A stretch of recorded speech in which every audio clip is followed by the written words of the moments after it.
All praises due to the Most High, family. We back with another Acres anime review. Family, I just finished watching episode 7. Season 2, this is episode 6 of My Hero Vigilantes, family. The spinoff. Okay, so we got a lot of Aizawa this episode, which who's not an Aizawa fan, honestly, right?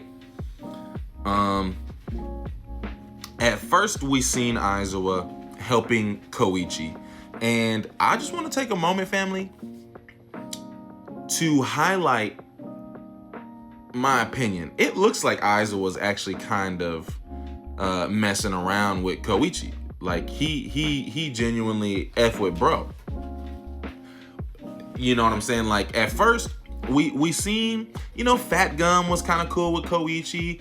Ingenium was definitely more cool with Koichi. But Koichi is starting to rub off on Aizawa. But basically, family, the episode opened up with Koichi helping a little girl and a little kitten run away from a villain. This villain did have Trigger. Like, we didn't talk about Trigger in this episode, but that villain did use Trigger. Their tongue was black. And while we're running away, Aizawa basically sees what's going down, and he comes and helps us. And so we get a funny scene after the fact. Aizawa tied up the villain. The girl went home. And now what's left is for us to determine what we're going to do with this kitten. And if you know Aizawa, Aizawa clearly has a soft spot for kittens.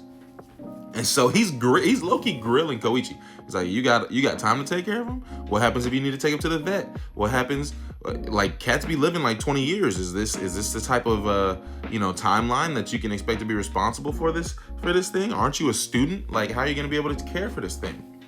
You're gonna be able to train it. You're gonna be able to feed it. Like, low-key, Aizawa was going off. It was kind of funny because we really know that the feeling I got, it was Aizawa just wanted to keep him himself.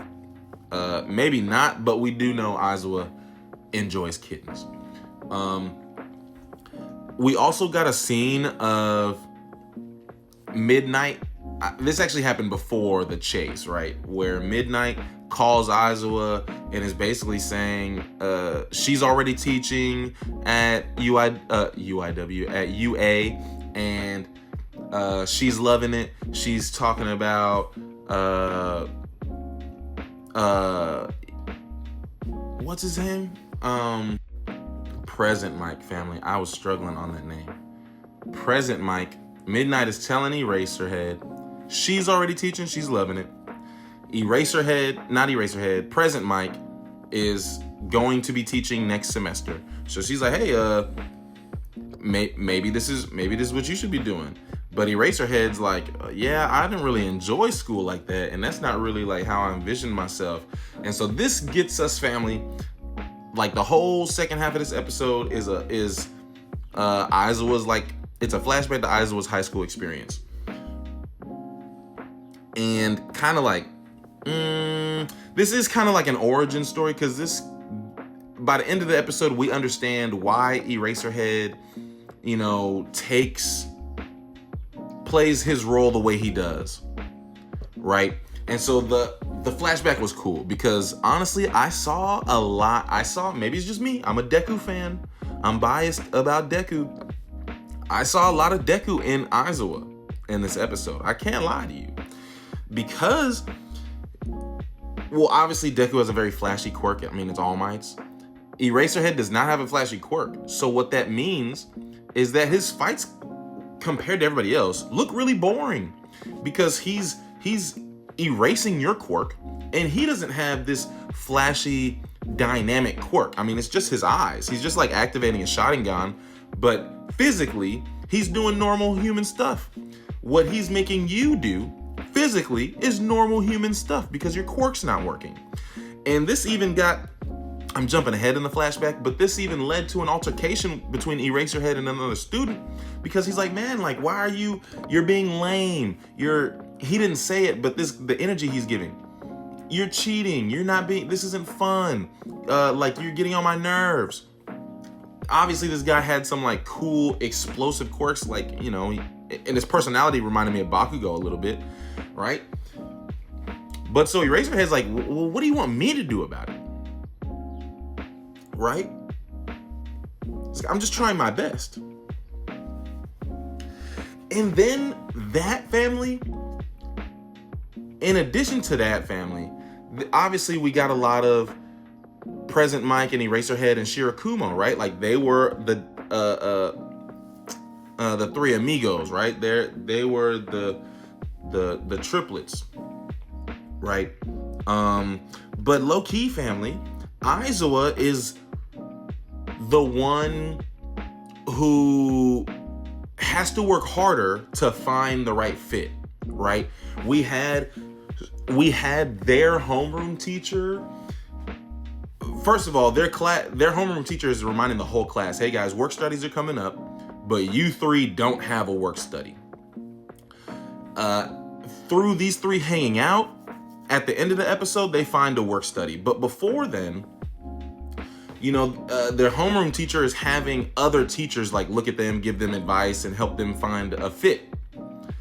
And so the feedback that we got, oh, Present Mike, man, he's so good at so many different things. It's gonna be hard for him to pick because he can do entertainment.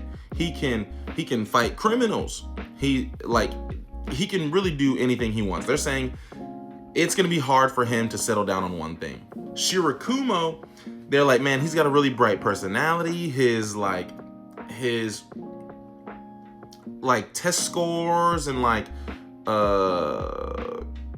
traditional training, you know, for lack of a better term, they're like, it needs some work, but he's got some bright spots. Aizawa though doesn't have a whole lot of that. Okay, so long story short, family, I mean, the end of the episode concludes, because this is really like a little bit of a slice of life, you know, a dive into Aizawa's character, which I definitely appreciated, right? And this was honestly the first time I'm seeing like Shirakumo be Shirakumo, right? I don't think we really saw that in the original series. I mean, we know Shirakumo is the Warp Gate character, but we don't really see Shirakumo in action. We just see his face through flashbacks and like minimal conversation, if that. This time we actually seen I actually seen Shirakumo be Shirakumo. His cloud quirk is crazy cool. It's just crazy cool. He can fly on it. He can carry other people on it. He can cover himself, which was a crazy scene when he showed up to school wet and he was changing his clothes. That was a crazy scene. Like eyebrow raising, like what is happening here? But it was funny. But the quirk was cool. He even was carrying around like a power pole type weapon.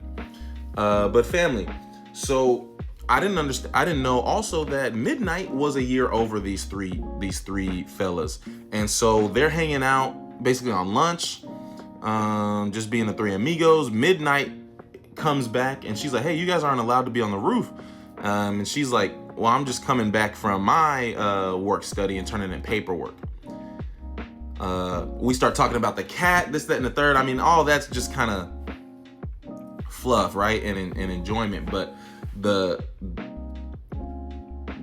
core here, family, this established a relationship, right? Then the next day, Midnight comes back. She's giving us an update on the cat that she took, right? But she invites us to work with her work study. Family. Which is great. I mean, we needed that. She came through. I see why they have such a lasting relationship, like present day, right? Present Mike and Midnight and Aizawa, they're UA pro hero staples, family. You know, like what is Hero Society without those three?